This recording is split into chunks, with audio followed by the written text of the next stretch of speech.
Good morning everyone, welcome back to the channel. আমি শ্রাবন্তী। আশা করি তোমরা প্রত্যেকে খুব ভালো আছো, সুস্থ আছো। ঠান্ডা তো পড়েই গেছে, লাস্ট কয়েকদিন ধরে কলকাতায় বেশ ভালোই ঠান্ডা পড়ে গেছে। আর ঠান্ডা পড়ার সাথে সাথে আমারও মারাত্মক ঠান্ডা লেগে গেছে। মানে আজকে সকালে ঘুম থেকে উঠের থেকে দেখি বেশ ঠান্ডা লেগে গেছে, মানে চোখ ফোক জ্বালা করছে, গা হাত পায়ে হালকা ব্যথা সকালবেলা। তারপরে হেঁচে হেঁচে তো পাগল হয়ে যাচ্ছি, মারাত্মক সর্দি হয়েছে আর কি। তো আমি গেছিলাম জিমে। তো জিমে মোটামুটি 15 মিনিট গিয়ে ওয়ার্কআউট করার পর আর একদম শরীরে দিচ্ছিল না, ভালো লাগছিল না। তো সেই জন্য আমি এখন জিম থেকে বেরিয়ে এবার বাড়িতেই যাচ্ছি। অ্যাকচুয়ালি কী বলো তো, আজকে আমি শরীরটা খারাপ থাকা সত্ত্বেও এই কারণেই জিমে গেছিলাম, যাতে মানে প্র্যাকটিসটা বজায় থাকে, মানে 5 মিনিটের জন্য হলেও যাতে আমি জিমে যেতে পারি। কেন কি আমার যেটা হয় আর কি, মানে প্রতিবার যেটা হয়, আমি যদি 1-2 দিন গ্যাপ দিয়ে ফেলি না, তখন তার পরের দিন থেকে আমার আর সে জিমে একদমই যেতে ইচ্ছা করে না। মানে এটা আমার সাথে প্রচণ্ডভাবে হয়েছে। তো সেই জন্য আমি ভাবলাম যে না, আজকে যাই, দেখি যতক্ষণ পারি ততক্ষণ করব, তারপরে বাড়ি ফিরে আসবো। তো যাই হোক, 15 মিনিটের মধ্যে বেরিয়ে পড়লাম, আর পারছিলাম না। মোস্ট প্রবলি কালকে আমি আর যাব না জিমে, কারণ কি শরীরটা সত্যিই খুব খারাপ। তো চলো এখন বাড়ি যাই, বাড়ি গিয়ে ব্রেকফাস্ট করবো।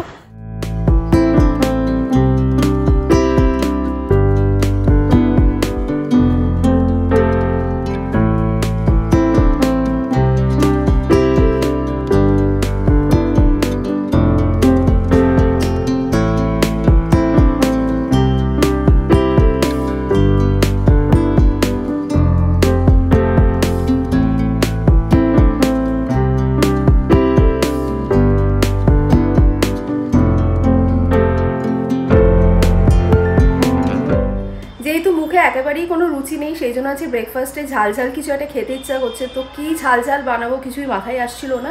তারপরে ঠিক করলাম যে ফ্রেঞ্চ টোস্ট বানাই। তো বেশি বেশি করে লঙ্কা দিয়ে এই যে ফ্রেঞ্চ টোস্ট বানিয়েছি। আর কালকে জয়নগরে মোয়া এনেছিলাম, সাথে একটা জয়নগরে মোয়াও নিয়ে নিয়েছি। তো চলো এবার ব্রেকফাস্টটা সেরে নিই।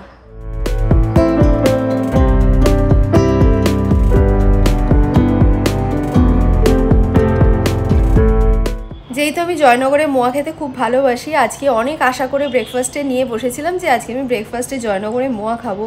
বাট দুটো বাইট নেওয়ার পর না আর একদমই ইচ্ছা করলো না মোয়াটা খেতে।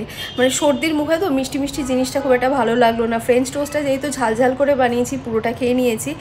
আমি জানো তো জয়নগরে মোয়া খেতে ভীষণ ভালোবাসি। লাইফে ফার্স্ট টাইম আমি এরকম জয়নগরে মোয়া দুটো বাইট নিয়ে রেখে দিলাম। মানে কিছু করার নেই আর কি, সর্দির মুখে স্বাভাবিকভাবে মিষ্টি খুব একটা ভালো লাগবে না। তো তোমরা কারা কারা আমার মতো জয়নগরে মোয়া খেতে ভালোবাসো আমাকে ডেফিনেটলি কমেন্ট করে জানিও। এখন ভাবছি গিয়ে ঈশান আর আরিয়ানের জন্য কাস্টার্ড বানাবো। অ্যাকচুয়ালি ঈশান আর আরিয়ান দুজনেই না কাস্টার্ড খেতে খুব ভালোবাসে, আর ওরা আমাকে লাস্ট 2 দিন ধরে বলছে খালি মা কাস্টার্ড বানিয়ে দাও বানিয়ে দাও। তো আমার বানানো হয়নি, তো এখন গিয়ে ভাবছি কাস্টার্ডটা বানিয়ে নিই। তো এখন বানালে মোটামুটি 2 ঘন্টা পরে ওরা দুজনে খেতে পারবে।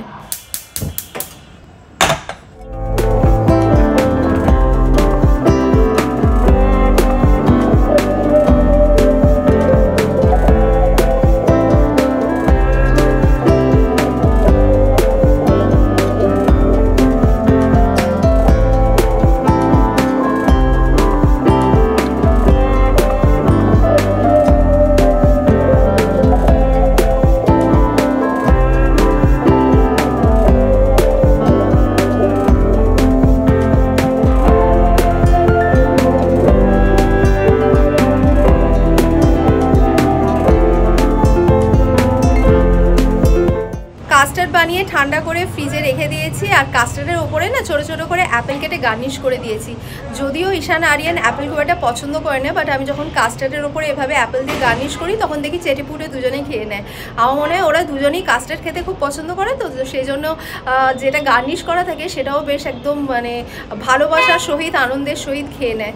তো এমনিতেই কাস্টার্ড খাওয়া খুবই ভালো, আর তার সাথে অ্যাপেল অ্যাড হয়েছে, মানে জিনিসটা খুবই হেলদি হয়ে গেছে। যাই হোক, এবারে গিয়ে আমি স্নান পুজো করবো। স্নান পুজো করে ঈশান আরিয়ানকে নিয়ে একটুখানি বেরোনোর প্ল্যান আছে।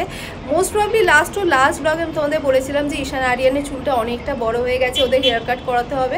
তো সেই জন্য আমি না আজকের জন্য ঈশান আরিয়ানের হেয়ার কাটে অ্যাপয়েন্টমেন্ট নিয়ে রেখেছিলাম।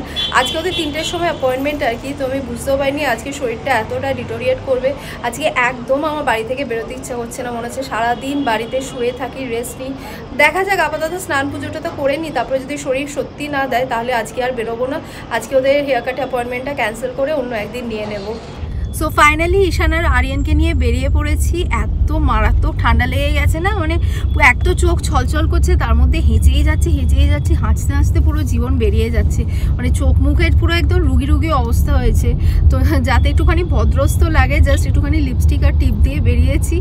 আর আজকে একদম মানে না বেরোলেই ভালো হতো। মাঝখানে আবার ভাবলাম যে না আজকে আর বেরোবো না, তারপরে ভাবলাম যে অলরেডি অনেকটাই ডিলে হয়ে গেছে ওদের হেয়ার কাটের, আবার যদি আজকেও না বেরোই তাহলে আবার কবে করাবো।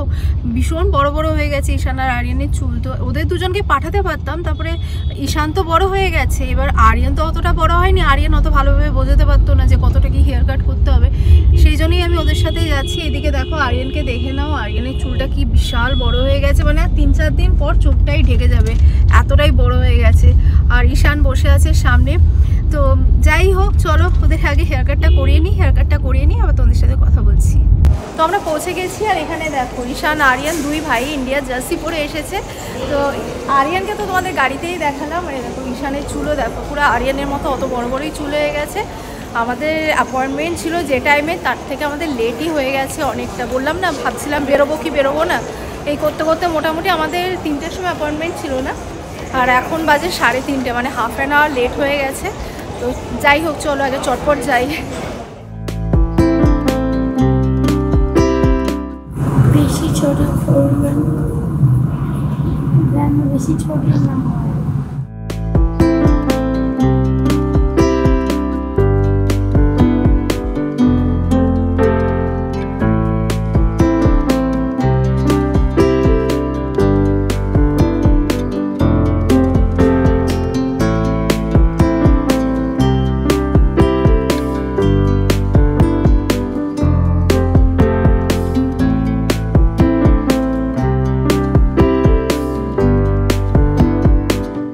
ঈশান আর আরিয়ানের হেয়ার কাট হয়ে গেছে, আর দুজনকে ছোটো চুলে কিন্তু বেশ ভালোই লাগছে, মানে বড় চুলে কারণ একটা আমার ওদের থেকে বেশি আমার নিজের অস্বস্তি হচ্ছিল, এখন ওদেরকে দেখে আমার সত্যিই ভালো লাগছে।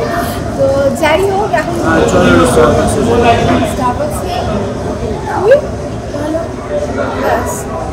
তাড়াতাড়ি করিস বাবা, আজকে আমার শরীরটা কোনো ভালো নেই, ঠিক আছে? তাই ওরা বলেছে স্টারবাক্সে যাবে, কিছু একটা খাবে, ওদের তাড়াতাড়ি খাইয়ে নিয়ে বাড়ি চলে যাবো, মানে আর ভালো লাগছে না, বলছে কতক্ষণে বাড়ি গিয়ে একটুখানি রেস্ট নেবো।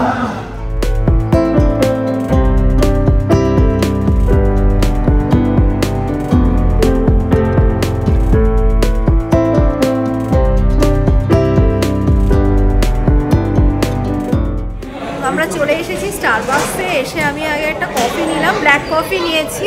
আমি জানি না আমার কথা তোমরা শুনতে পাচ্ছ কিনা, কারণ কি এখানে অলরেডি প্রচুর লোক রয়েছে, খুব জোরে কথা বলছে। আর আরিয়ান নিয়েছে হট চকলেট, তাই তো? আরিয়ান হট চকলেট নিয়েছি। আর ঈশান কি নিয়েছিস? আরচি স্পেশাল ড্রিঙ্ক।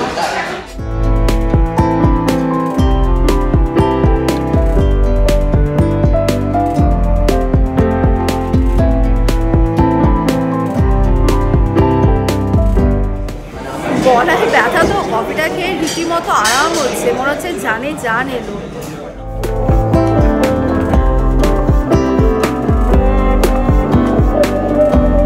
এনে মেরি ক্রিসমাস, এটা হচ্ছে অ্যাডভান্স ক্রিসমাস গিফট কিন্তু, ঠিক আছে? এটা তোমার, মেরি ক্রিসমাস।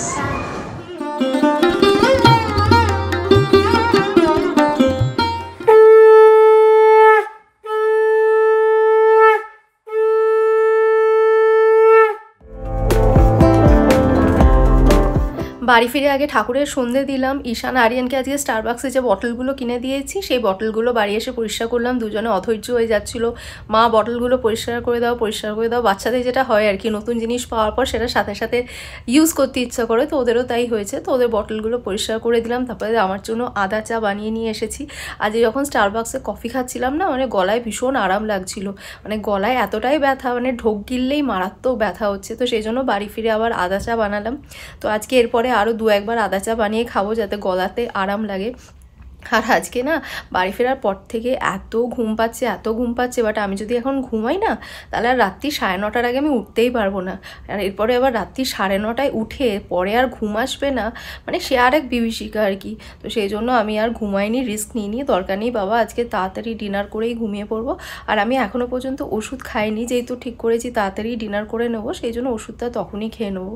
তো আজকে ব্লগটা আর আমি টানতে পারছি না, মানে আর একদমই ভালো লাগছে না, মাথাটাও ব্যথা করছে আর ভালো লাগছে না। তো আজকে ব্লগটা আমি এই পর্যন্তই রাখলাম। যদি আজকে ব্লগটা তোমাদের ভালো লেগে থাকে তাহলে লাইক কমেন্ট শেয়ার করতে একদমই ভুলো না। যারা আমার ব্লগ দেখছো বাট এখনও পর্যন্ত আমার চ্যানেল সাবস্ক্রাইব করনি তারা চটপট সাবস্ক্রাইব করে নাও, যাতে আমি যখনই কোনো ভিডিও আপলোড করি সবার আগে যেন তোমাদের কাছে নোটিফিকেশান পৌঁছে যায়। Thanks for watching and by.